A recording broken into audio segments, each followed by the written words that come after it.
용기를 준 첼로. 우리 마을은 적에게 포위되어 공격을 받고 있습니다. 우리 아빠와 친구들의 아빠, 나이 든 오빠들, 그리고 몇몇 할아버지들까지 전쟁터에 나갔습니다. 마을에는 아이들과 여자들, 그리고 노인들과 병자들만이 남아 있습니다. 나는 늘 무섭습니다. 밤이 되면 창밖으로 총알이 날아가는 불빛이 보입니다. 하늘에서 터지는 포탄 불꽃도 보입니다. 그때마다 나는 별과 유성을 보고 있다고 생각해 버립니다. 거리에는 부서진 벽돌과 유리 조각이 여기저기에 널려 있습니다. 더러운 먼지도 쌓여 있습니다. 우리는 방을 따뜻하게 할 수 있는 기름이 없습니다. 지난 겨울 동안은 아빠가 떠나기 전에 만든 철판 난로 옆에서 옷을 껴입고 잤습니다. 이제 땔감도 다 떨어졌습니다. 겨울이 다시 오기 전에 전쟁이 끝나지 않는다면 나무로 된 물건들을 난로에다 태워야 합니다. 물론 물과 양식도 거의 다 떨어져 갑니다. 우리는 양동이나 대야에다 빗물을 받습니다. 그리고 물을 배급하는 곳에 가서 물을 받아와야 합니다. 어떤 사람들은 작은 손수레에 물통을 실어 물을 나릅니다.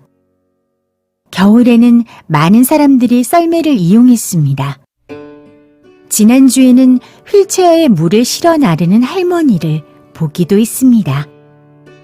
매주 수요일 4시가 되면 마을광장 옆에 있는 거리에 구호품 트럭이 옵니다. 우리는 줄을 서서 비누, 식용유, 생선 통조림, 밀가루 등을 받습니다. 전쟁 전과 같은 모습으로 남아있는 것은 아무것도 없습니다. 상점, 자동차, 그리고 아파트도 부서졌습니다. 학교는 문을 닫았고 전기도 잘 들어오지 않았습니다. 많은 사람들이 마을을 떠났습니다. 엄마 친구인 마리아 아줌마 같은 사람들은 갈 곳이 없기 때문에 남아 있습니다. 우리 엄마는 무슨 일이 있어도 남기로 했습니다. 아빠가 돌아오셨을 때 우리가 여기 없다는 것은 생각할 수도 없는 일이라고 엄마는 말씀하십니다. 엄마가 한숨을 쉬며 이야기하십니다. 이런 일이 일어난 것이 역사상 처음은 아니란다. 이런 일이 처음은 아닐지도 모릅니다. 하지만 나에게는 처음입니다.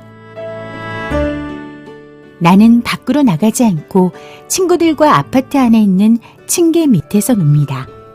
우리는 딱지치기를 하거나 낱말 맞추기를 합니다. 책을 읽기도 하고 그림을 그리거나 친구와 속닥거리며 이야기합니다. 원하는 것을 마음대로 먹을 수 있다면 무엇을 먹을까 하고 생각해 보기도 합니다. 어떤 때는 가만히 앉아 있을 수가 없어서 복도를 뛰어다니며 깔깔대기도 합니다. 그러면 옷 풀린 할아버지가 문을 열고 나와 소리치십니다. 조용히 해, 이 녀석들아. 수요일 오후 4시에 구호품 트럭이 올 때면 많은 사람들이 들떠서 바깥으로 나와 줄을 섭니다. 마치 축제 같습니다. 옷 풀린 할아버지도 줄을 서십니다. 하지만 할아버지는 조용히 계십니다. 엄마가 할아버지에게 인사를 한 뒤 조용히 말을 하십니다. 생각이 많으신 분이야. 마리아 아줌마는 어쩐지 비웃는 듯한 말투로 말씀하십니다. 생각만 많으신 분이지. 마리아 아줌마는 엄마와는 다른 생각을 가지고 있는 듯합니다. 나는 옷 풀린 할아버지가 너무 무뚝뚝하다고 생각합니다. 아이들은 옷 풀린 할아버지를 좋아하지 않습니다. 우리들 중 누군가가 종이봉지를 가지고 있으면 바람을 불어넣어 할아버지네 문 앞에서 터뜨리곤 합니다. 그러면 포탄 터지는 듯한 소리가 납니다. 우리는 웃으면서 달아납니다. 할아버지가 무서워하시겠죠? 구호품을 타기 위해 줄을 서지 않을 때면 오플링 할아버지는 첼로를 켜십니다. 아빠는 음악을 정말 좋아하셨습니다. 노래도 잘하셨고 하모니카도 잘 부셨습니다. 아빠는 내게 오플링 할아버지의 첼로에 대하여 이야기해 주신 적이 있습니다. 그 첼로의 몸통은 독일산 단풍나무로 만든 것이란다. 그리고 질 좋은 프랑스산 광택제로 잘 문지른 거야. 첼로의 목 부분은 온두라스산 마호가니 나무로 만들었고 손가락으로 누르는 부분은 아마 스리랑카산 흑단으로 만든 것 같더구나. 활은 브라질에서 나는 부드러운 목재로 만든 것이고 그 끝 부분은 아프리카산 상아로 되어 있단다. 할아버지의 첼로 같은 것을 만들려면 이 세상 많은 사람이 서로 도와야 한단다. 아빠는 할아버지에 대해서도 말씀하셨습니다. 할아버지가 젊었을 때는 세계를 돌아다니면서 많은 사람이 모인 음악당에서 첼로를 연주하셨단다. 연주가 끝나면 사람들이 박수를 치고 꽃을 던지곤 했단다. 아이들이 종이봉지 터뜨리기 놀이를 한다는 것을 아빠가 아시면 아마 화를 내시겠죠. 하지만 아빠는 먼 산속에서 적군과 싸우고 계십니다. 아빠는 하모니카와 겨울 외투를 가지고 가셨습니다. 그러나 우리는 아빠를 다시 볼 수 있을 거라고 생각하지는 않습니다.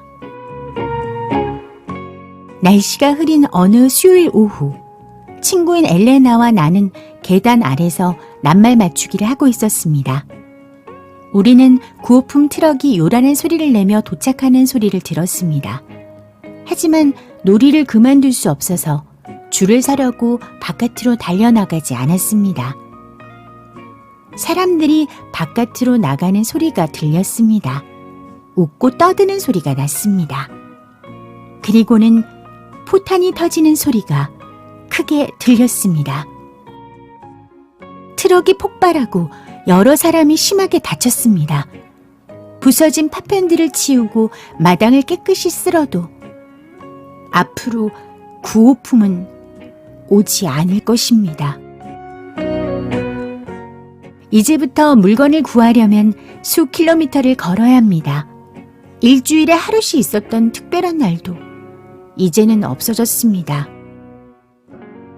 포탄이 터진 후 첫 번째 수요일, 정확히 4시가 됐습니다.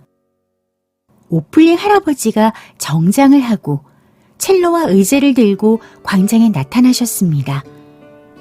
할아버지가 광장 한가운데로 나오셨기 때문에 모두들 할아버지를 볼 수 있었습니다. 할아버지는 거기에 의자를 놓으셨습니다. 그리고 첼로를 잡았습니다. 할아버지는 말총으로 만든 활을 단단히 조이고 송진가루를 그 위에 문질렀습니다. 그리고는 깊은 숨을 내쉬더니 첼로 연주를 시작하셨습니다. 마음에 위안을 주는 첼로의 선율을 들을 때 엄마는 얼굴이 살짝 붉어지면서 말씀하셨습니다. 바의 음악이야. 오플링 할아버지는 어떤 마음으로 첼로를 연주하시는 것일까요? 커다랗고 화려한 연주의 무대에서 꽃을 던질 사람들을 위해 연주하듯이 할아버지는 첼로를 켜고 계셨습니다. 적에게 포위된 마을의 삭막한 광장에서 말입니다. 심지어는 구호품 트럭까지 더 이상 오지 않는 곳이었지만 할아버지는 혼자가 아닌 것 같았습니다. 마리아 아줌마가 무서워하며 소리쳤습니다. 적군들이 와서 할아버지를 죽이면 어쩌지? 엄마가 말씀하셨습니다. 첼로를 켜고 있는 할아버지를 방해하지는 못할 거야. 누구 말이 맞는지 알 수가 없었습니다. 첼로의 선율이 우리를 편안하게 해줬습니다. 할아버지의 용감하고 따뜻한 연주가 우리의 두려움을 덜어줬습니다. 혹시 트럭이 날라주던 구호품처럼 첼로의 선율이 우리를 먹여 살린다고 적군들이 생각하지 않을까요? 만약 그렇게 생각한다면 그들은 연주를 멈추려고 하겠지요. 오플링 할아버지는 수요일에만 첼로를 연주하는 것이 아니었습니다. 할아버지는 매일 오후 4시면 광장에 나타나셨습니다. 어느 날 할아버지가 연주를 시작하고 얼마 되지 않았을 때 할아버지는 다리가 저려서 일어나셨습니다.